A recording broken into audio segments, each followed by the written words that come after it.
to be improving with occasional setbacks, and his condition remains guarded.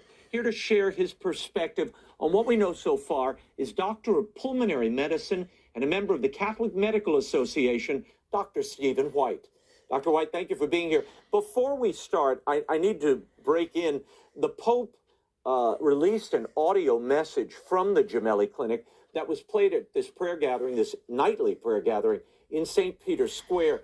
I'll play the audience this and allow them to read into it what they will. He says here, I thank you from the bottom of my heart for your prayers, for my health from the square. I accompany you from here. May God bless you and the Virgin protect you. Thank you. Listen. Agradezco de todo corazón las oraciones que hace por mi salud y la plaza. Los acompaño acá. Que Dios los bendiga y que la vida cuide.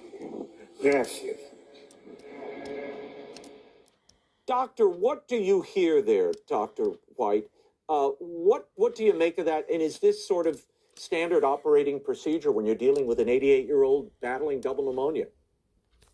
I would say yes. I'm not surprised that he's struggling to breathe in the midst of a bilateral pneumonia, meaning pneumonia in both of his lungs, which has now been afflicting him for a minimum of 3 weeks. It's been a very serious illness. It's been, as they repeatedly tell us, complex in light of the fact that he's had other problems such as renal problems, getting blood transfusions, etc. So they probably took him off his support temporarily and allowed him to speak to the world, because we've all been so concerned about him. So I wouldn't read too much into the fact that he's breathless. I would expect that. But again, it does emphasize the fact that he's still not over this, and his condition is still tenuous.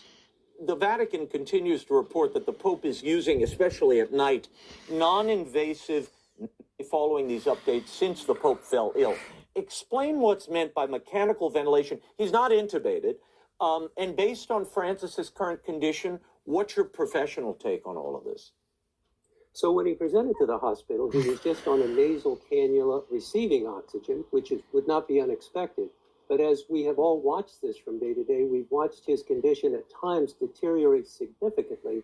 So rather than waiting for him to get worse, they've appropriately begun him on those two breathing. But then at night, when he's sleeping and resting, they take over his ventilation to an extent by using a mask and using positive pressure along with oxygen in order to make it easier for the Pope to breathe secretions for him. So these are all